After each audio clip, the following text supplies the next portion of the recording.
Irmãos e irmãs, poderíamos dar como título a essa conversa do padre: Espargir flores. Vamos repetir? Teresa lança como um véu de simplicidade e sorriso sobre uma vida de sacrifícios. Lembro que nós estamos no segundo dia da novena da padroeira, cujo tema é Eu escolho acreditar. Terezinha, passou por 3 grandes crises na sua vida. Estamos falando especialmente da terceira, mas ainda estamos fazendo um caminho para que, em algum momento, mais para frente, a gente escute exatamente o que foi essa crise de Terezinha, ao ponto de ela dizer que ela escolheu o que crer.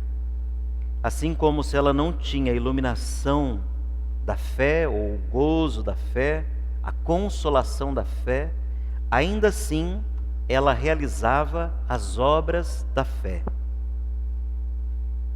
E é dessa forma que nós olhamos para a vida de Terezinha, tão bonita, mas tão cheia de sofrimentos. E esse espargir flores é a expressão de uma irmã que escreveu um livro. Não tenho nem o nome da irmã, nem o ano do livro, mas eu acho que Nossa Senhora ainda era criança, né? Quando foi escrito o livro. Na verdade, na década de 1940. Com essa expressão espargir flores, cheia de poesia, Teresa lança como um véu de simplicidade e sorriso sobre uma vida inteira de sacrifícios, como eu acabei de dizer. Para ela, o amor consiste em uma total imolação de si mesma. Eu sempre penso que o exemplo mais próximo que a gente tenha para ilustrar esse amor que se sacrifica, que se imola, que se doa, que se gasta, não que não haja exceções, mas é o amor materno, né? O amor materno, que se dá e que está disposto a gastar-se completamente pelo fruto das suas entranhas. Tem exceção? Tem, mas não nos movemos pelas exceções e sim pelas regras, né? Eis como Terezinha explica essa expressão espargir flores. Quer dizer, não deixar escapar nenhum sacrifício, não deixar escapar nenhum olhar, não deixar escapar nenhuma palavra. Quer dizer, aproveitar-se dos mínimos atos e realizá-los por amor.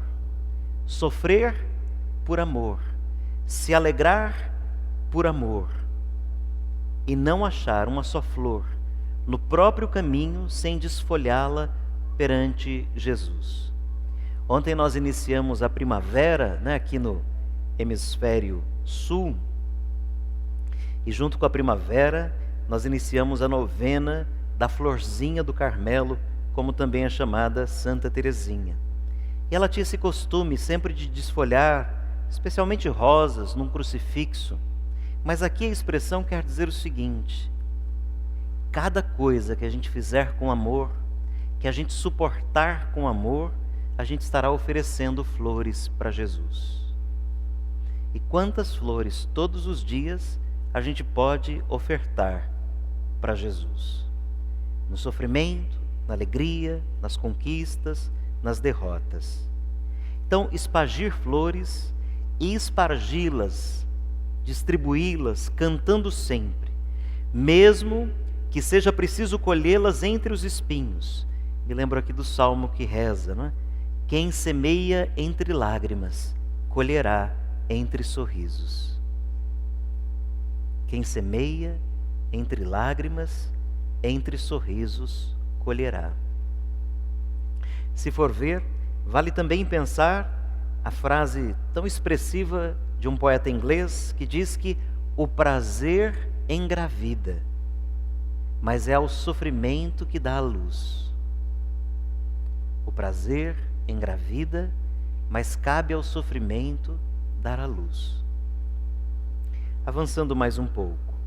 E quantos mais espinhos forem longos e agudos, tanto mais o canto deverá ser melodioso. Bom quando a gente consegue não só se queixar diante do sofrimento, mas transformá-lo em flores ofertadas a Jesus. Eis aqui um bonito ensinamento de Teresinha. E quem aqui nunca sofreu, né? Quantas oportunidades a gente tem de oferecer flores para Jesus, de ofertar para Jesus coisas boas. Então, pretendo hoje, amanhã, talvez sábado, contar algumas dessas ações de Teresinha que nos ajudam a compreender como ela efetivamente espargia flores, entregava flores. O primeiro fato é o seguinte: uma religiosa, a irmã que narra a história conta de um modo bonito, uma religiosa tem o privilégio de desagradar Teresinha em tudo. Tem gente que tem o privilégio de ser desagradável, né? Então, lá no convento, no Carmelo, tinha uma irmã que em tudo procurava desagradar Teresinha. Agora, Teresinha experimenta também uma grande antipatia por ela. Então, havia uma pessoa desagradável e Teresinha que tinha antipatia por essa pessoa desagradável. É importante frisar isso. Uma era desagradável e Teresinha não era simpática àquela pessoa desagradável.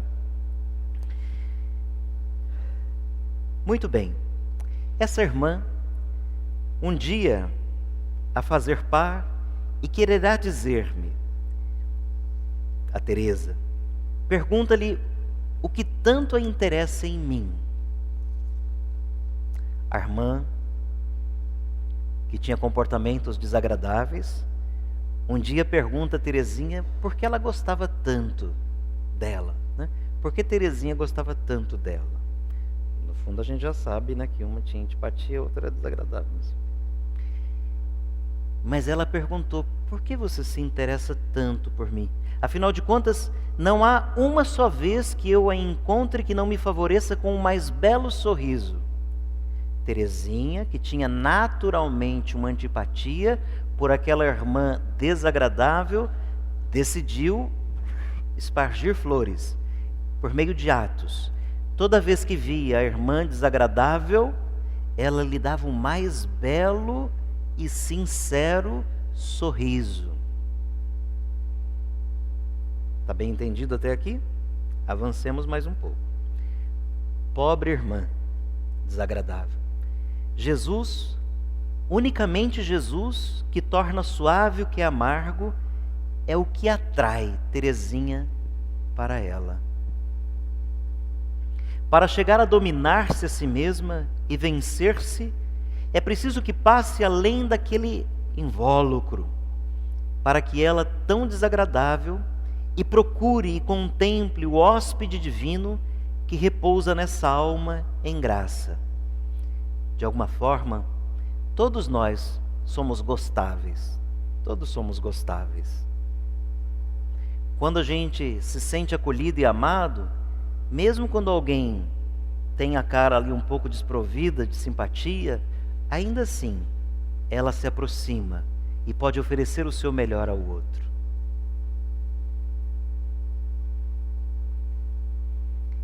É claro que a gente precisa vencer a aparência, vencer alguns comportamentos. Talvez vocês tenham como experiência alguém que a primeira impressão era um horror, depois de um tempo percebeu que aquele horror era apenas uma defesa da pessoa. Ela não era horrorosa como a primeira impressão supunha, né? Avançando mais um pouquinho. Era tão franca, tão espontânea a sua vitória, que uma irmã, outra irmã, a irmã Maria do Sagrado Coração, que era irmã natural de Teresinha, ficou com ciúme e um dia se queixou a Santa Teresinha: olha, parece-me que você queira mais a irmã X, irmã desagradável, do que a mim. Quando você encontra ela, quando você fala a ela, eu a vejo radiante. E eu digo a verdade, Não me parece justo, porque afinal os afetos de família vêm de Deus. A irmã natural de Terezinha ficou chateada, né? Hashtag chateada. Por quê? Porque ela via Terezinha tratar tão bem aquela irmã desagradável. Irmã Teresa não pôde fazer outra coisa senão rir, e rir de bom grado. Mas nada disse dos sentimentos de antipatia que lhe inspirava tal pessoa. Eu não sei se aqui já até aqui já está claro para vocês o seguinte: ela fazia o sacrifício com total sinceridade e não permitia confessar a ninguém os maus sentimentos que naturalmente ela tinha pela outra. Às vezes a gente, por interesse pontual, material, a gente tenta ser agradável a alguém, mas a gente não consegue manter uma aparência se não for por profundos sentimentos sinceros. A gente não consegue ser agradável com alguém que efetivamente a gente não esteja disposto a entabular uma boa relação. Quando mais tarde Celina foi a sua noviça, Terezinha, para auxiliar a vencer as antipatias, ensinou-lhe alguns pequenos meios. Ouvindo o nome da irmã X, desagradável, que tanto exercitava a virtude de Teresa, Celina caiu das nuvens. Teria julgado que fosse a sua mais querida amiga. Quem não acha em Santa Teresinha tanto motivo de admiração, talvez dirá: ó, que coisa grande! E quem não tem antipatias naturais e não procura dominá-las? Eu faço aqui uma pergunta, vocês não precisam responder em voz alta nem se manifestar. Mas todos nós temos alguma coisa que em algum momento a gente precisa procurar dominar. Então a pergunta é: você tem naturalmente alguma antipatia por alguém? Não precisa responder, porque vai que a pessoa está do lado, né? Alguma antipatia por alguém? E se tem, você tem se esforçado por autodominar-se para não deixar a coisa desandar? Será que a pessoa, objeto da sua antipatia, mas desse exercício de virtude, sente que você é sincera, verdadeira, leal a ela? Será que as outras pessoas todas veem que efetivamente o seu esforço é sincero, ou nem percebe que é sincero, porque quando você está longe dessa pessoa, você deita a falação contra ela? O caminho que Teresinha nos propõe da pequena via, que é simples, reto, seguro e que leva à virtude, que leva à perfeição, que leva ao céu, passa por ser humilde, por confiar em Deus e não nas próprias forças. E é isso que hoje então queria destacar, né, nesse primeiro exemplo, que não basta a gente fazer um exercício somente terapêutico, humano, para controlar-se. Sabe aquele dia que alguém fala uma palavrinha qualquer e você vomita tudo? Você vomitou tudo porque tentou controlar, tentou segurar, mas nunca digeriu. Aí de repente alguém tocou no nervo exposto, aí sai tudo de uma vez, não tem mais controle. Terezinha não tinha nenhum motivo para guardar coisas e depois devolvê-las às outras. Tudo que ela fazia era por Jesus e para Jesus. Ela escolheu acreditar. Ela escolheu enxergar no outro a presença de Jesus. Ela escolheu acreditar. Ela escolheu entregar a Jesus todas as flores possíveis do jardim da sua vida. E nós temos nos esforçado para oferecer a Jesus pelo menos uma florzinha que seja para agradar Jesus, para que Jesus se contente da gente e nos leve nos braços até o céu? Louvado seja nosso Senhor Jesus Cristo.